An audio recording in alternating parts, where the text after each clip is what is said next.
Session में आप लोगों का स्वागत है। दहन और ज्वाला ये हमारा चैप्टर चल रहा है और आज हम लोग बात करने जा रहे हैं ईंधन। ईंधन फ्यूल ये क्या है, तो इसको समझने के लिए हम आगे चलते हैं। सो बच्चों, बुक खोल ली हम लोगों ने और हम समझते हैं ईंधन क्या है। तो अगर हम ईंधन, जिसको हम फ्यूल बोलते हैं इंग्लिश में, तो ये जो देखते हैं कि घरेलू और औद्योगिक उपयोगों से संबंधित ऊष्मा ऊर्जा के प्रमुख स्रोत अगर हम बात करते हैं, ये हम क्यों लाइन पढ़े, क्योंकि अभी जो आज जो हम पढ़ने जा रहे हैं इसमें आपकी बुक में अगर हम देखें बहुत कुछ इम्पोर्टेंट लाइन है और जिनको हमें समझना और याद करना है। तो सबसे पहले हम ये देखते हैं कि चाहे हम घरेलू यूज के लिए देखें या हम इंडस्ट्रियल यूज के लिए देखें, तो हमें एक ऊर्जा चाहिए होती है और वो ऊर्जा हमें कैसे प्राप्त होती है, किसी एक पर्टिकुलर टाइप के ईंधन को जलाकर। तो जैसा हमने देखा कि हमारा लकड़ी ये हमारे लिए एक ऊर्जा का स्रोत है, कास्ट कोयला ये हमारे लिए ऊर्जा का स्रोत है, पेट्रोल, मिट्टी का तेल। तो इस टाइप से हम देख रहे हैं हमारी कितने ये एक सोर्सेस हैं जो बर्न होके एक हमें ऊर्जा प्रदान करते हैं। तो ये जो पदार्थ होते हैं इनको हम कहते हैं ईंधन। क्लियर हुआ? अब जो अच्छा, अगर हम कहें अच्छा ईंधन, अगर, क्योंकि हर चीज में होता है कौन अच्छा है कौन नहीं इतना अच्छा है, अगर हम अच्छे ईंधन की बात करें तो हम ये देखते हैं क्या क्या कैरेक्टरिस्टिक होनी चाहिए अच्छे ईंधन में। तो अच्छे जो ईंधन है तो उसका जो कैरेक्टरिस्टिक है वो है कि वो बहुत इजीली हमें अवेलेबल हो, बहुत ही एक सहज रूप से हमें वो उपलब्ध हो जाए। उसके साथ है कि वो सस्ता हो। फिर है वो जो वायु में सामान्य दर से सुगमता पूर्वक वो जलता रहे। मीन्स उसको जलाने में हमें कोई ज्यादा एक परेशानी नहीं हो और वो अधिक मात्रा में ऊष्मा उत्पन्न करे। और दूसरा एक और पॉइंट आता है, अगर हम कहीं अच्छा एक आइडल फ्यूल की बात करें तो ये वो कुछ भी अवांछनीय पदार्थ नहीं छोड़ता हो।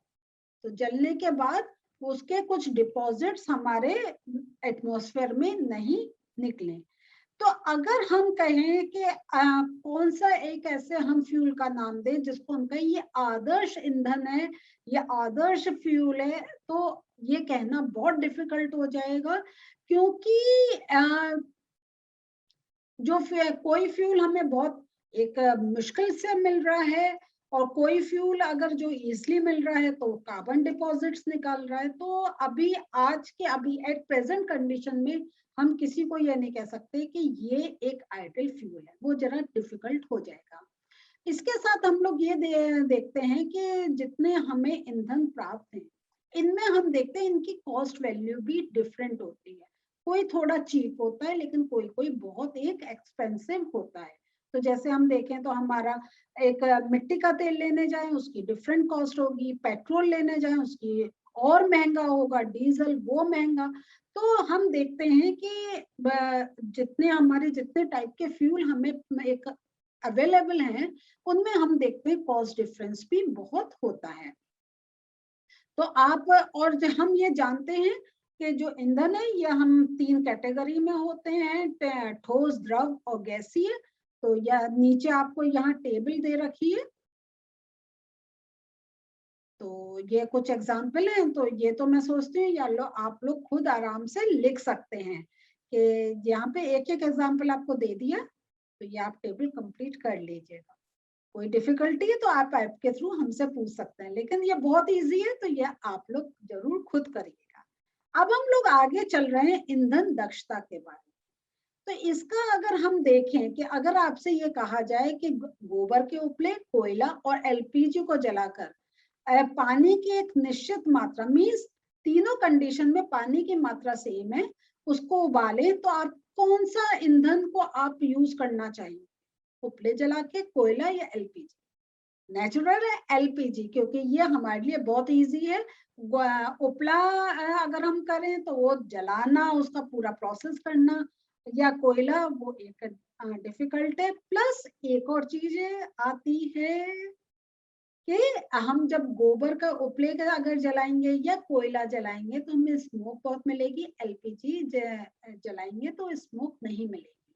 तो हम ये देखते हैं कि हम ऐसा ईंधन यूज करना चाहते हैं जहाँ पे गैसेस कम प्रोड्यूस हो और जो उसके कार्बन पार्टिकल्स चारों तरफ फैलते हैं, काला काला जो धुआं होता है वो कम रहे। लेकिन जैसा हमने कहा था, आदर्श फ्यूल एक ढूंढना एक डिफिकल्ट है, क्योंकि आदर्श फ्यूल में हमने ये भी देखा था कि जिसकी कॉस्ट इफेक्टिव हो। तो हम एलपीजी की बात करते हैं तो वो हमें पॉल्यूशन बहुत कम देती है, कार्बन पार्टिकल्स इतने नहीं निकलते हैं, लेकिन कॉस्टली है, तो हम उसको आदर्श फ्यूल पे नहीं रख सकते। आगे हम चलते हैं, हम बात करते हैं ऊष्मीय मान। तो ये जरा मार्क कर लीजिए, ऊष्मीय मान क्या होगा? किसी ईंधन के 1 किलोग्राम के पूर्ण दहन से प्राप्त ऊष्मा ऊर्जा की मात्रा उसका ऊष्मीय मान कहलाती है। जब हम 1 किलोग्राम वो जो ईंधन है उसको हम पूरा जब उसका दहन कर लेते हैं, उससे जो हमें एक ऊष्मा मिलती है वो होता है ऊष्मीय मान। और इसको जो यूनिट है वो है किलो जूल पर केजी। तो ईंधन को हम जूल में नापते हैं, और क्योंकि बड़ी क्वांटिटी ले रहे हैं तो हम किलो जूल कर रहे हैं अपॉन क्यों केजी। ठीक है, सो ये हमारा एक हुआ ऊष्मीय मान का डेफिनेशन। तो ये पक्का आप अपनी बुक में मार्क कर लीजिएगा। और ऊष्मीय मान को देखें तो ये आपकी पूरी लिस्ट है कि उपले से आपको इतने 6,000 से 8,000 मिलता है, लकड़ी जला के 17,000 से 22,000, कोयला 25,000 से 33,000, और पेट्रोल देखिए 45, मिट्टी का तेल 45, डीजल 45, मीथेन 50, और अगर हम जाएं हाइड्रोजन पे तो देखिए हमें इतनी ऊष्मीय मान मिलती है 1,50,000। तो इससे हमें पता चलता है कि हर जितने हमारे हम ईंधन में जो एक जो ईंधन यूज कर रहे हैं तो हर किसी का अपना अपना एक देखें वो ऊष्मीय मान डिफरेंट होता है। तो हमें जैसी रिक्वायरमेंट होती है उसके और कितना हम खर्च कर सकते हैं उसके अकॉर्डिंग हम ये फ्यूल को यूज करते हैं। इसके बाद अब जो आता है ईंधन के दहन से हानिकारक उत्पाद प्राप्त, ये एक बहुत बड़ा इशू है। और जिसके कारण एलपीजी ये सब अब गांव-गांव में पहुंचाई गई है, क्योंकि वहां पे शहरों में तो तब भी बहुत पहले से थी, लेकिन गांव में अभी भी लकड़ी उपला ये सब एक जला के लोग अपना कार्य करते थे, लेकिन उससे हमें एक बहुत हानिकारक इफेक्ट पड़ रहे थे। तो वो क्या क्या एक हानिकारक इफेक्ट जो हम फ्यूल बर्न करते हैं उससे होते हैं, उनके बारे में समझते हैं। तो लकड़ी, कोयले और पेट्रोल जैसे कार्बन ईंधन बिना जले कार्बन कण छोड़ते हैं।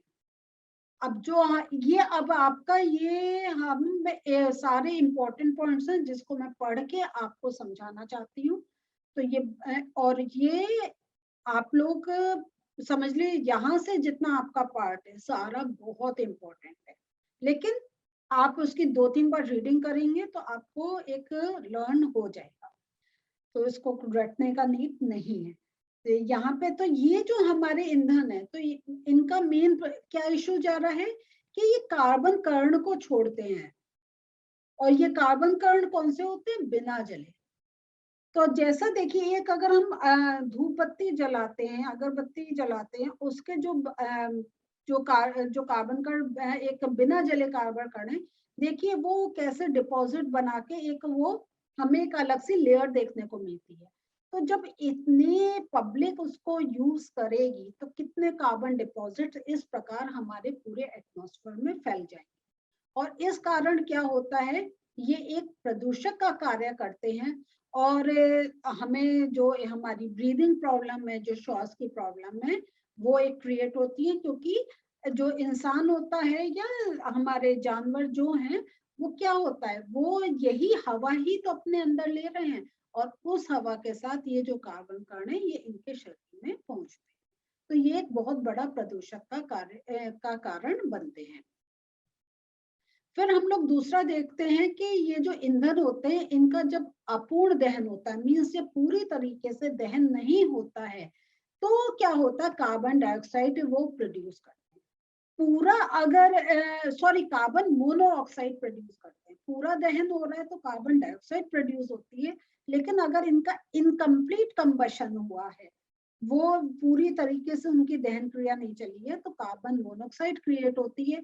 और ये जो कार्बन मोनोऑक्साइड गैस है, ये एक जहरीली गैस है, क्योंकि ये क्या होता है कि ये इतनी जहरीली है कि अगर ये किसी एक कमरे में अगर ऐसे अपूर्ण दहन से ये गैस प्रोड्यूस हुई है और वो अगर किसी मनुष्य ने अपने अंदर ली है, तो उसकी डेथ भी हो सकती है।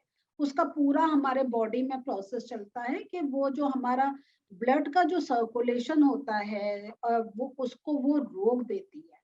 और जब ब्लड का सर्कुलेशन नहीं हो रहा है तो क्या होता है कि हमारा एक ऑक्सीजन की सप्लाई नहीं होती है, तो वो एक हमारा बायोलॉजिकल बहुत ज्यादा एक हमारे बॉडी में डिफरेंस पड़ता है। तो इसलिए हमारा जो हम कुछ दहन करते हैं तो हमें बहुत एक इसलिए थोड़ी खुली हवा में रखना चाहिए।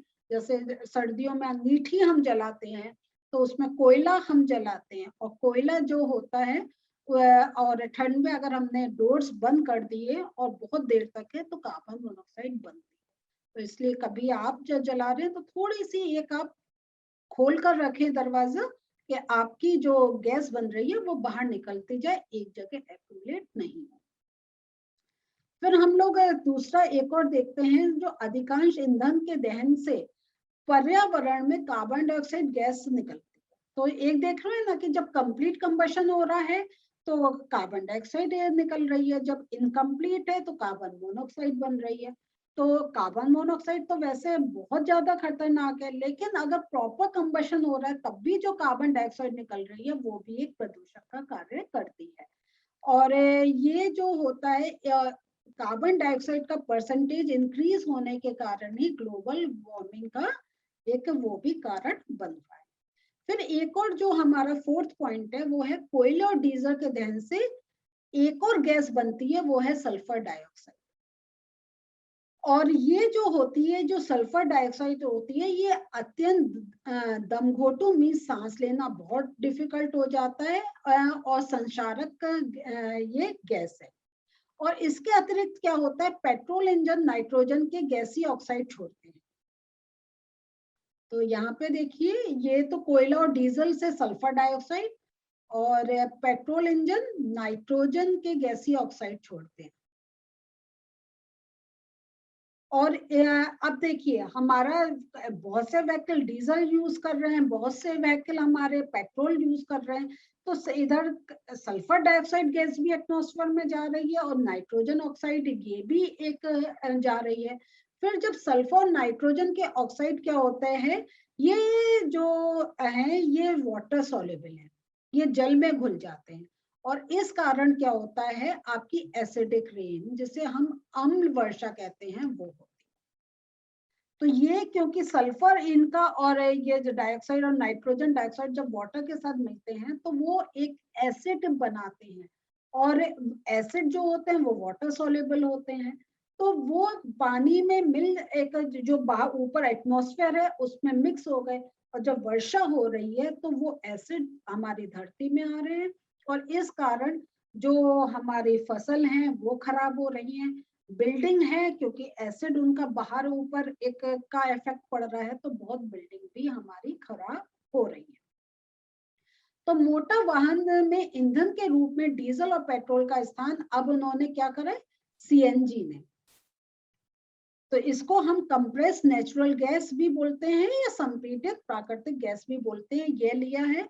और ये जो है, ये सीएनजी सल्फर और नाइट्रोजन के ऑक्साइड का उत्पादन काफी कम मात्रा में करती है, और इसलिए हम उसको एक स्वच्छ इंजन मानते हैं। और जो हमारे पेट्रोल डीजल है, ये सल्फर डाइऑक्साइड और नाइट्रोजन ऑक्साइड इनका प्रोड्यूस करते हैं, इसलिए हमारे एटमॉस्फेयर में बहुत पॉइजनस गैस एक वो प्रोड्यूस कर रहे हैं। और यही रीजन है कि हमारे जो एसिडिक रेन का वो भी एक नया एक कहीं वो भी अब थोड़ा सा उसकी परसेंटेज इंक्रीज हो रही है।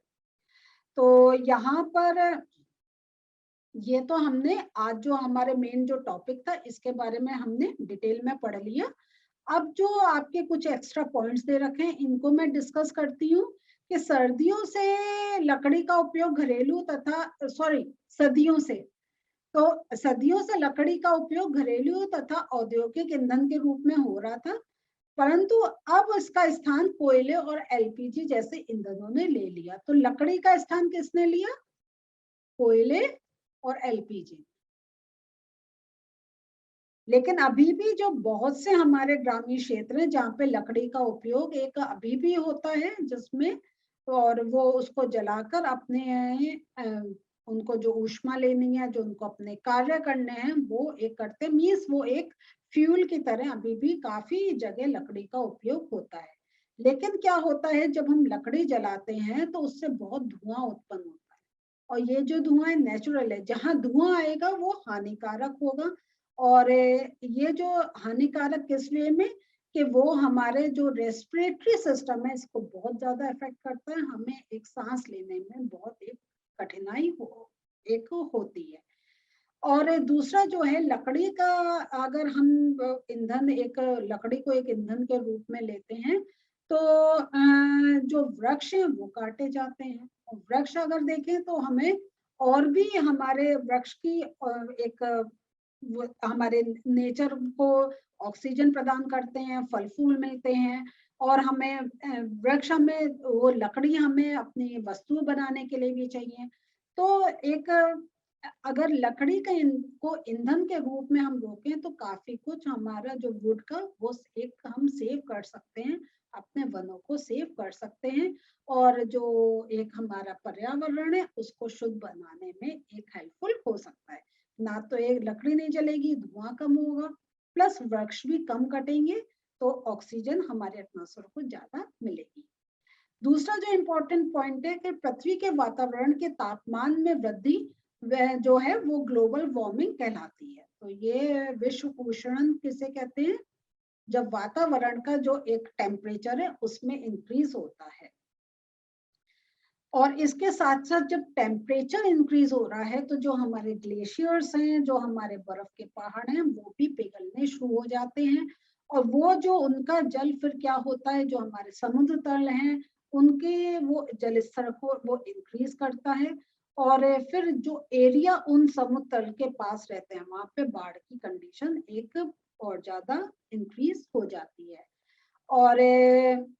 और एक जो एक लोअर लाइंग एरियाज हैं वो हो सकता है कि फिर वहां पे पानी पानी ही हो जाए और वहां पे जीवन एक समाप्त हो जाए।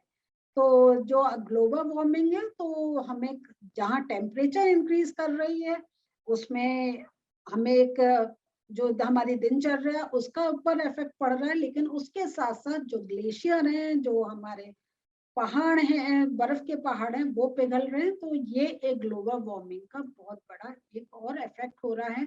और इससे अगर कहें पूरा एक इकोसिस्टम भी डिस्टर्ब हो रहा है, कि जब वो पहाड़ मेल्ट हो जाएंगे तो वो बर्फीले जो हमारे पशु पक्षी हैं, जो वहां पे हमारा जो जीवन चल रहा है वो सब भी अस्त व्यस्त हो जाएगा।